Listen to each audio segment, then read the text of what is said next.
That is a decisive moment for the city of New York. Now at 6, a critical deadline. The day Mayor de Blasio now says could make or break the battle against the coronavirus. Behind the front lines as supplies run thin, stories from those working the last line of defense, respiratory therapists. And a subway inferno, a worker killed, trains charred, passengers hurt. Now the investigation into who caused it. Thanks for joining us this evening. I'm Natalie Pasquarella. Chuck has the night off. Well, let's get to it. The tri-state has nearly 10,000 new cases. Hospitals are stretched to the limit and being asked to stretch even further. But we do have some good news. 4 new temporary hospitals are in the works in Queens, Brooklyn, the Bronx, and Staten Island to expand hospital capacity by the thousands. The hospitalization rate in New York is dropping now. Take a look. Doubling every 4 days instead of 2.5. More than 2,000 patients have been discharged. But despite the good news, cases are rising. Here you can see New Jersey has nearly 9,000 cases with 108 deaths. Connecticut has almost 1,300 with 27 deaths. New York has more than 44,000 with 519 deaths. News 4's Andrew Siff continuing our live coverage in Murray Hill tonight with the new changes to flatten the curve here in the city. Andrew. Right, Natalie, I'm standing on one of them. This is Park Avenue, and here between 34th Street and 28th Street, no cars allowed. The idea is to give people in the better weather more space to promote that social distancing and try and slow the spread of the virus. The mayor within the last hour saying the next week or so is absolutely critical. He has a date certain, April 5th, where he says supplies, the critical supplies at hospitals, will last until then. But I want to put down that marker right now, and I've put down that marker to the White House, that is a decisive moment for the city of New York.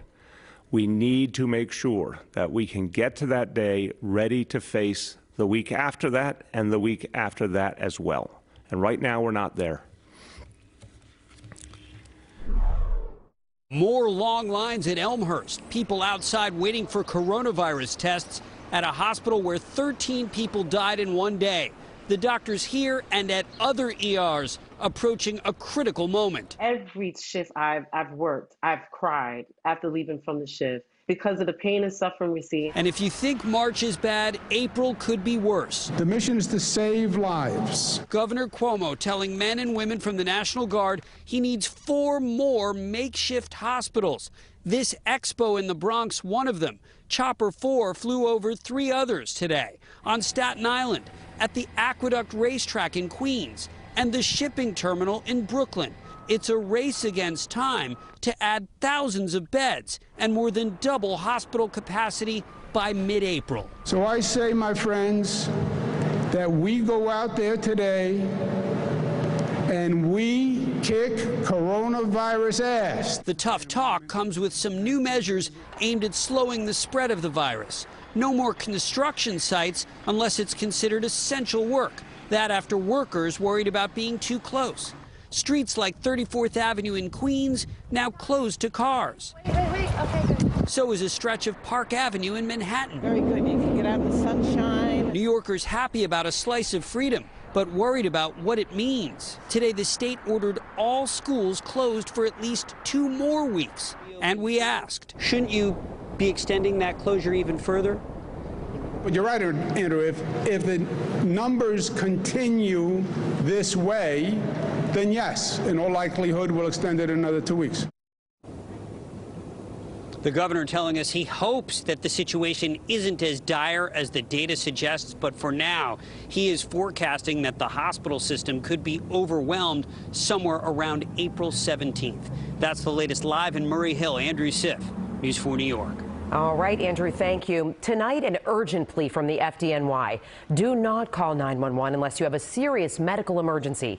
People are flooding the system with calls, complaining of having colds or flu-like symptoms they fear might be coronavirus related. Now, today, there have been more than 6,000 calls alone. That's a 33% increase over a busy day. The last 3 days of calls have been the busiest for EMTs in city history. Non-emergency callers should call their own doctor or 311, and they will get you referred to a doctor. All right, well, police across New Jersey are grappling, you see there, with enforcing the social distancing outside there. You see people running in the park. We want you to stay at least 6 feet apart. News 4's Brian Thompson is live in Hoboken with that and the new efforts to increase testing. Brian. Yeah, it's a big issue here because there's so many people out here now, and the mayor is going to decide on this later tonight. Bergen County just closing all of their parks to keep people out of there. Hoboken has about 50-some cases, 53 I think was the latest number. But what we're hearing now, no deaths.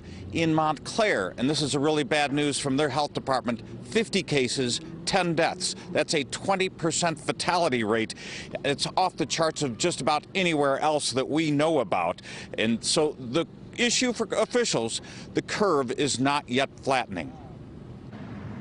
New Jersey's first field hospital will be taking shape tonight here in Secaucus as the numbers keep climbing. Nearly 9,000 statewide, 1,500 Bergen County. Even worse, the biggest jump in deaths, 27, now totaling 108 statewide. These aren't abstract numbers.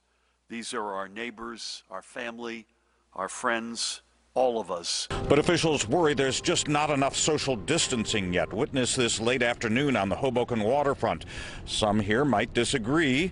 Keeping our distance as best as we can, but she's 3, so I got to get her out of the house, get her moving. A decision to close to be made tonight, as Mayor Ravi Bala tells me.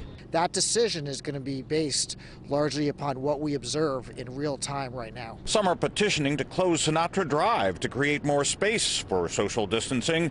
Police Chief Ken Ferranti saying no. From what I'm seeing on our waterfront the past 2 or 3 weeks, where I saw in our bar scene before bars were shut down, people are going to flock here, and I don't want this being pandemic getaway. With 2 new testing centers in Jersey City, nearly 24 are now open across the state, though most are appointment only. And in an exclusive, properly spaced interview with News 4, 3 rookie Jersey City police officers on the job barely a week tell me they're ready for pandemic policing. Mayor Stephen Fulop worried. A lot of reading about sicknesses, illnesses, viruses in this case. So yeah. This may be our last class for a little while because, budgets are going to change. The state health commissioner today saying that social distancing is the only weapon they have. Peace and Health, live in Hoboken. Brian Thompson, News 4 New York. All right, Brian, same to you. Thanks so much. In Connecticut, Fairfield County still has the largest number of confirmed coronavirus cases in the state. Here's a look at your latest numbers. Nearly 1,300 cases overall, including 752 in Fairfield. At least 27 patients have died. Governor Ned Lamont says the 279 new cases are the biggest single-day jump since testing began. The governor is asking retired doctors and nurses to come forward to help Connecticut's hospitals deal with the growing number of cases. Well, there are some new changes in New York on what's considered essential work and what's not. Governor Cuomo deemed a lot of construction work non-essential. Now many job sites will shut down. So the pause on this non-essential construction will last until at least April 21st. News 4's Chris Glorioso live in Lower Manhattan with the exceptions to the shutdown. Not every construction site is going to have to close. For example, this one here in the financial district is hoping to be spared from this rule, but no question, lots of job sites are going to shut down, just like restaurants and just like retail stores. For me personally, it's a delay on the job and it's a delay on life because now I have to sit home with everybody else.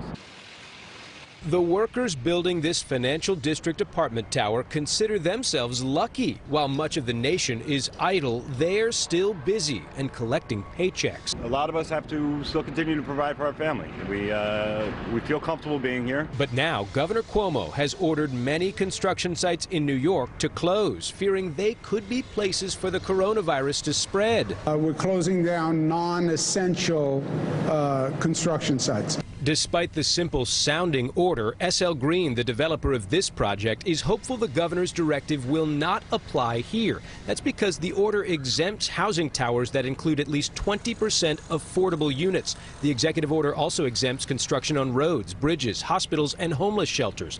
Public advocate Jumaane Williams applauded the construction shutdown, though he said it should have been ordered days ago. We keep playing around with this at the edges, and there's a cost.